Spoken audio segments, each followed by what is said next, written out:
But the people who are usually there to like empty the trash and clean the bathrooms, they were all not working. And Chris said the bathrooms were disgusting. And also, if there's no park rangers, who's gonna save me if a bear attacks? I don't have time for that.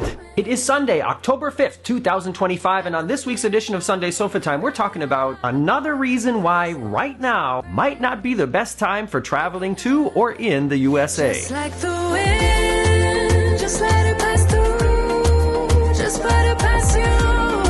You do what you I'm Morgan from the very unofficial travel guides. I've been making travel videos now for over 15 years of popular and not so popular tourist destinations to give you a very honest, unofficial look at what it's like to be there. I've also written 2 books that are a mix of travel guides and stories about my life traveling around the world. Getting Stitches on a Cruise Ship and Places Please are available on Amazon now. If you want an update about what's going on here, stick around to the end of the video. I have more information now, and also not more information.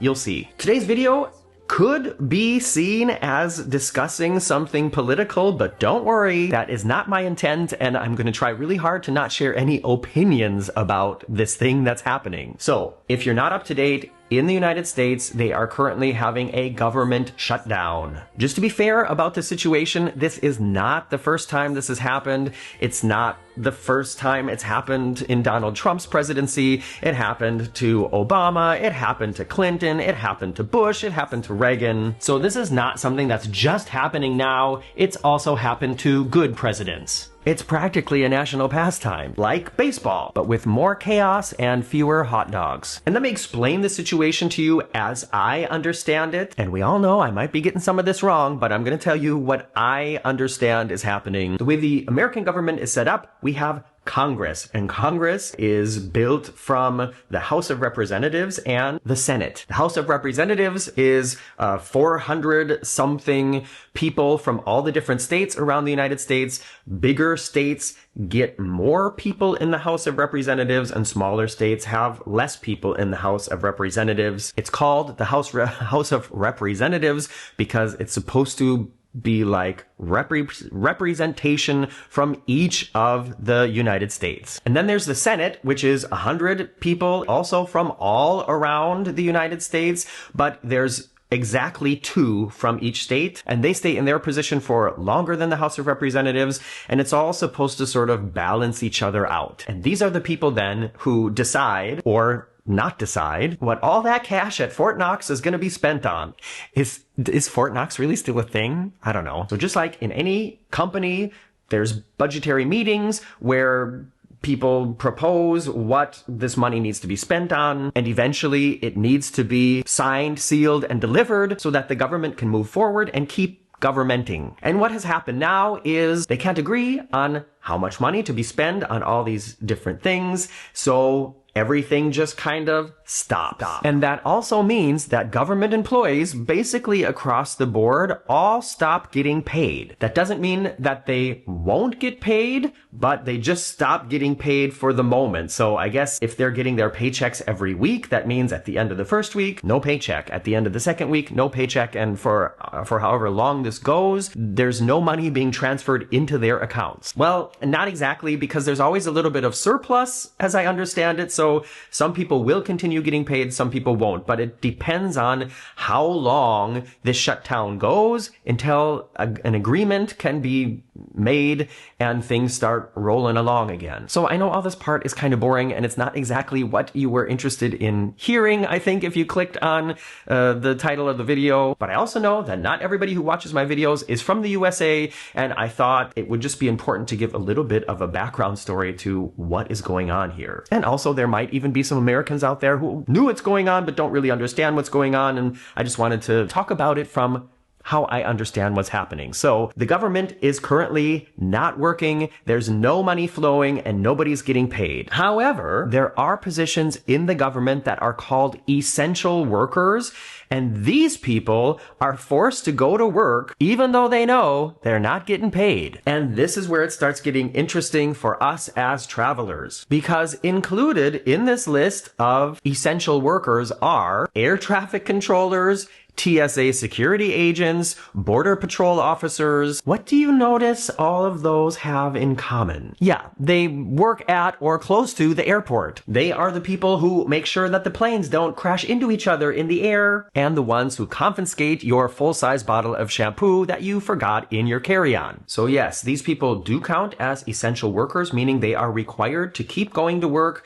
as they are on the plan, but they don't know, are they going to be included in these rumored layoffs that are going to be happening? From what I understand, the current administration thinks that the government needs to be slimmed down a little bit, and so that means that a lot of people will be not coming back to work ever for the government. And I would hope that most of these people who are air traffic controllers and border patrol officers and stuff like that, that they also have some money in the bank that they'll be able to pay their bills for the next 4, 5, 6, however many weeks until the government starts running again and they get their back pay. But maybe they're going to be part of the layoffs too, and they don't know what's coming. So what has happened in the past is the first few weeks after the government shut down, everything seems normal, and then it slowly gets more and more chaotic as more and more of these essential workers decide, well, if I'm not getting paid, I ain't going to work. And I mean, honestly, can you blame them? And this leads to situations at airports where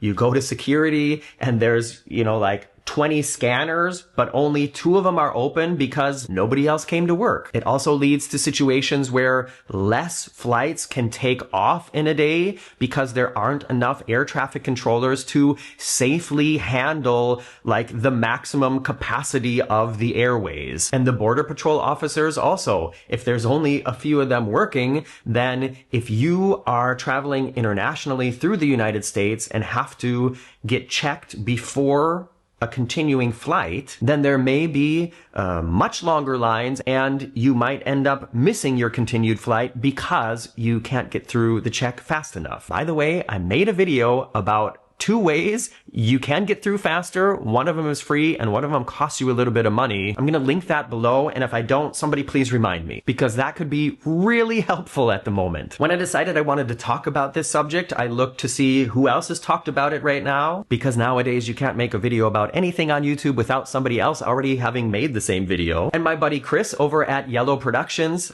made a very informative video about this situation, and he brought up the point that if you have a vacation plan to Washington, D.C. right now, or any of the national parks, be ready for chaos. So of course, all of the government buildings in the Capitol right now are going to be closed, but also the Smithsonian Institute, which is several different museums, and then also the national parks. So not state parks, but national parks I guess, Yosemite, and why can't I think of another one right now? Oh, the Grand Canyon. Chris was saying during the last government shutdown, he went to one of the national parks and he was allowed to get in, I guess, because there was just nobody there making sure nobody went in or out. Park rangers are government employees, but the people who are usually there to empty the trash and clean the bathrooms, they were all not working. And Chris said the bathrooms were disgusting. And also, if there's no park rangers, who's gonna save me if a bear attacks? I don't have time for that. So yeah, a government shutdown doesn't mean just some political drama in Washington, D.C. It does, and it will affect travel inside and going through and out of the USA for the next few weeks. And I think if you have travel planned, you can pretty much count on there being delays and cancellations, and the longer the shutdown goes, the more common they are going to become, unfortunately. Do you have any travel coming up in the next few weeks? Are you worried about this? Have you noticed anything happening already? Please let me know in the comments, and I'm going to catch you up on this right after this commercial break. Did you get one? What was it about? Write it in the comments below. Okay, so now about my hand. 5 weeks ago, I fell off my bike, went to the emergency room, they x-rayed it and said, nothing's broken, it's probably just really badly sprained. A week later, I even played in a tennis tournament and won my singles match after devouring 600 grams of ibuprofen. A couple weeks later, was still hurting, went to a orthopedic specialist. He sent me to get an MRI. I think that's what you call it in English, right? The MRT was also inconclusive. I went to another specialist. She sent me to a CT scan. And finally, since last week, Tuesday, I know I did break a bone in my hand. I can show you the pictures here. You can see from the arrows that black space, that's like a break. So there's a piece of the bone floating around in my hand, and that's what's causing the pain, and that is the problem here. And the specialist that I met with last week told me it's probably gonna take 12 weeks for this to heal. 12. And at the moment, I can edit videos. It's not as easy as it usually is, but it works. But sort of secretly, for several years, I've had another side hustle that I talked about in my Patreon and members only video, and that's something that I absolutely cannot do without this hand, and that's making things more complicated. So just suffice to say that you watching this video, especially till the end, you liking it, you commenting it, signing up to be a channel member, signing up to be a Patreon member, picking up a copy of one of my books, all that right now is more helpful than ever. And let me just thank you in advance. And let me also say thanks again for spending this part of your Sunday, or whatever day it is you choose to watch this with me. I'm Morgan from the Very Unofficial Travel Guides, and I hope to see you back here soon. Bye-bye.